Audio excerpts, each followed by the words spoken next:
الحمد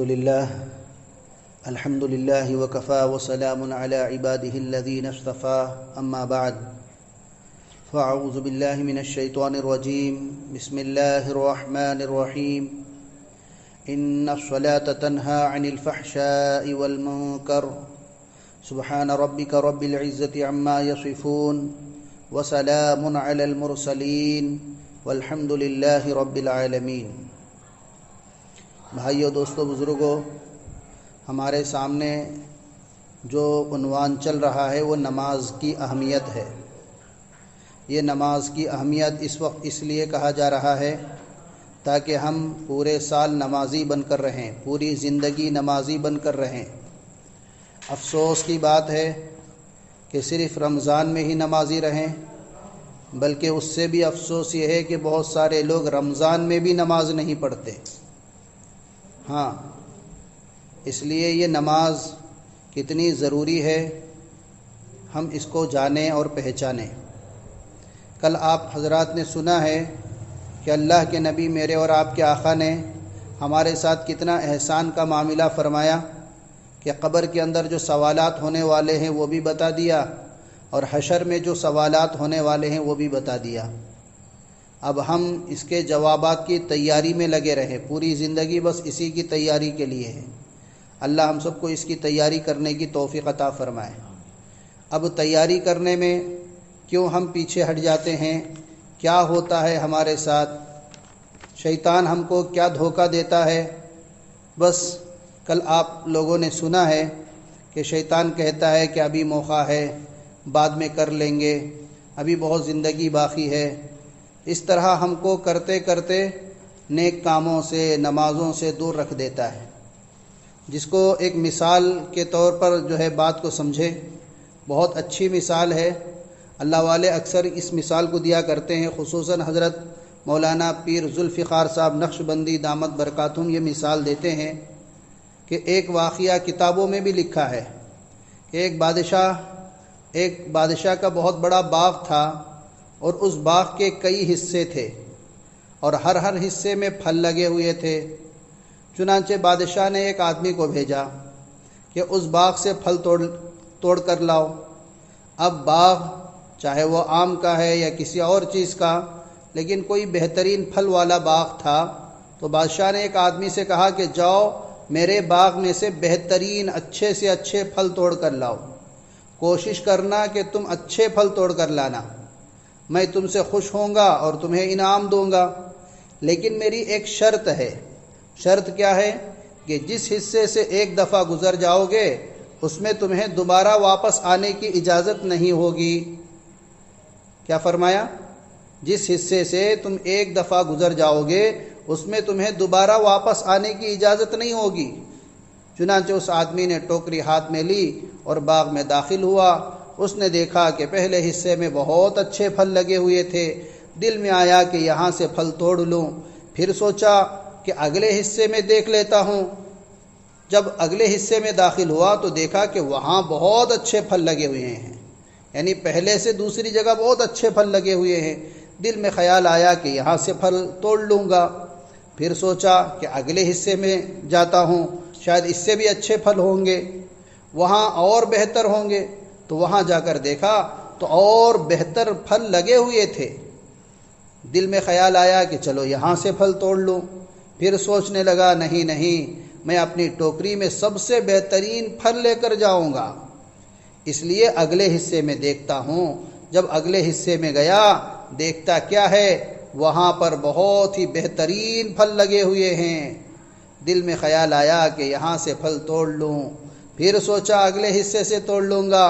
جب آخری حصے میں داخل ہوا تو دیکھا کہ اس حصے کے درختوں پر پھل ہی نہیں لگے ہوئے ہیں۔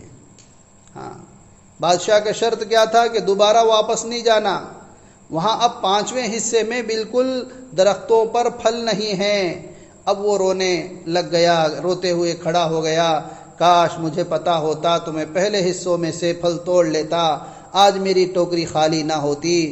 بالکل اسی طرح بھائیو دوستو، انسان اپنی زندگی کی یہ مثال ہم اپنی زندگیوں پر فٹ کریں، ایسے ہی ہے کہ ہمارا ہر دن تیرے لیے باغ کا حصہ ہے تو اس میں پھلوں کو توڑ سکتا ہے، یعنی نیکیاں کما سکتا ہے، لیکن انسان یہی سوچتا ہے کہ میں آج نہیں کل نیکی کر لوں گا، اور یہی آج کل کرتے کرتے بالآخر انسان کو موت آ جاتی ہے، پھر اسے اتنی مہلت بھی نہیں ملتی کہ اپنے گھر والوں کو وصیت کرے۔ ہاں، اللہ فرماتے ہیں قرآن میں اذا جاء اجلهم فلا يستأخرون ساعة ولا يستقدمون، موت آ جاتی ہے، نہ ایک لمحہ آگے نہ ایک لمحہ پیچھے ہوتی ہے۔ جی، جب موت آتی ہے تو نہ ایک لمحہ آگے نہ ایک لمحہ پیچھے، بس انسان کو اپنے وقت پر جانا ہوتا ہے۔ اگر پانی کا پیالہ ہاتھ میں ہو تو اتنی بھی توفیق نہیں ہوتی کہ وہ پانی کا پیالہ پی لیں۔ ہاں، حتیٰ کہ آدھا سانس اندر ہوتا ہے، آدھا باہر آتا ہے، اور وہیں اس کی روح کو قبض کر لیا جاتا ہے۔ آپ نے کل سنا کہ پیارے نبی نے صحابہ سے کیا پوچھا کہ تم اس زندگی کے بارے میں کیا سوچتے ہو؟ تو صحابہ نے کیا جواب دیا، اور آخر میں اللہ کے نبی نے کیا کہا؟ میں ایک طرف سلام پھیرتا ہوں تو دوسرے طرف سلام پھیرنے کی مجھے کوئی امید نہیں ہے۔ آج ہم زندگی کتنی نڈر اور کتنی بے خوفی کے ساتھ ہم گزارتے ہیں۔ بھائیو دوستو، موت کے لیے ہر وقت تیاری کی ضرورت ہے۔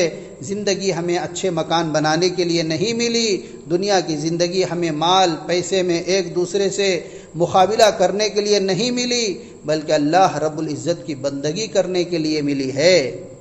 ہاں، اگر اللہ رب العزت کسی کو مال و دولت بھی عطا فرما دے تو وہ اس کو اللہ کے راستے میں خرچ کرے، نیکی کمانے میں خرچ کرے۔ عام طور پر دیکھا گیا کہ عورتوں کو جتنا شوق زیور بنانے کا ہوتا ہے اتنا زکوٰۃ دینے کا شوق نہیں ہوتا، غفلت کر لیتی ہے۔ قیامت کے دن زیورات کو اس کے لیے جہنم کی آگ کے اندر گرم کیا جائے گا، سلاخیں بنا دی جائیں گی۔ فَتُقْوَى بِهَا جِبَاهُهُمْ وَجُنُوبُهُمْ وَظُهُورُهُمْ، پھر ان کی پیشانیوں کو داغا جائے گا، پھر ان کے پہلوؤں کو داغا جائے گا، پھر ان کی پیٹھ کو داغا جائے گا، اور کہا جائے گا هَذَا مَا كَنَزْتُمْ لِأَنفُسِكُمْ، یہ وہ ہے جو تم نے اپنے لیے جمع کر دیا تھا۔ ہاں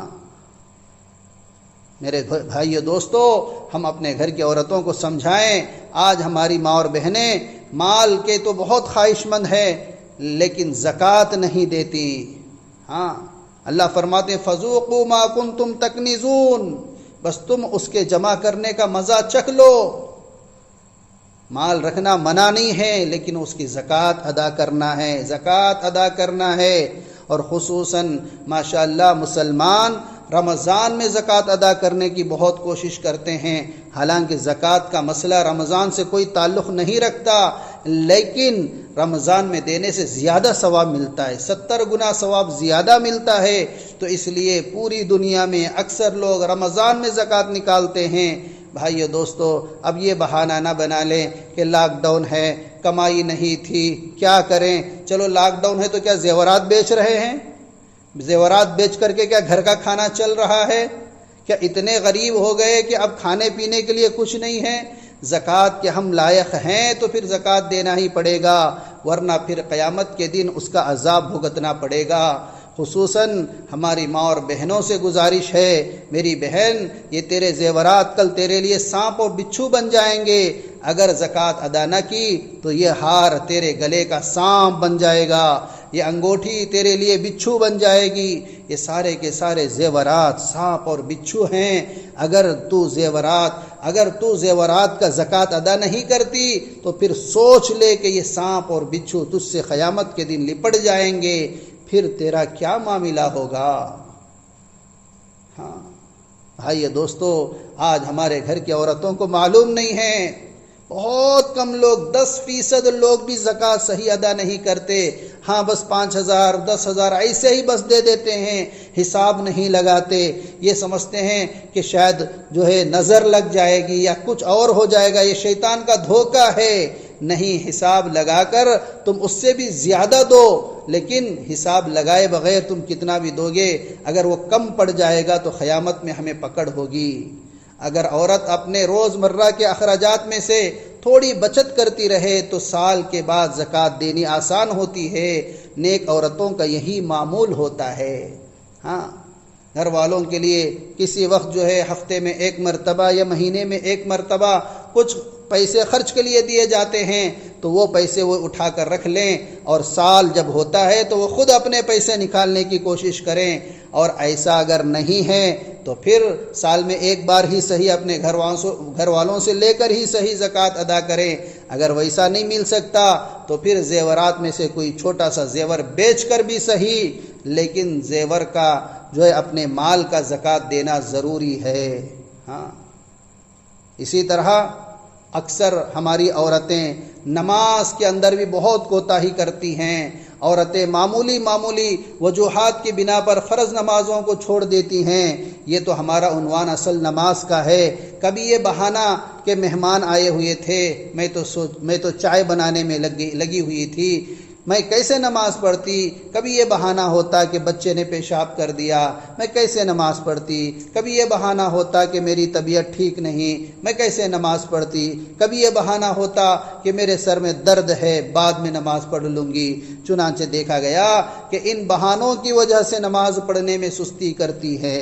ہاں، حدیث پاک کا مفہوم ہے کہ جس نے جان بوجھ کر ایک نماز کو قضا کر دیا، اللہ تعالیٰ ایک فرشتے کو حکم دیتے ہیں جو اس کا نام جہنم کی آگ کے بنے ہوئے دروازوں میں سے ایک دروازے پر لکھ دیتا ہے۔ اب اس انسان کو آگ کے بنے ہوئے دروازے میں سے گزرنا ہی پڑے گا، اس قصور کی وجہ سے کہ اس نے جان بوجھ کر نماز قضا کی۔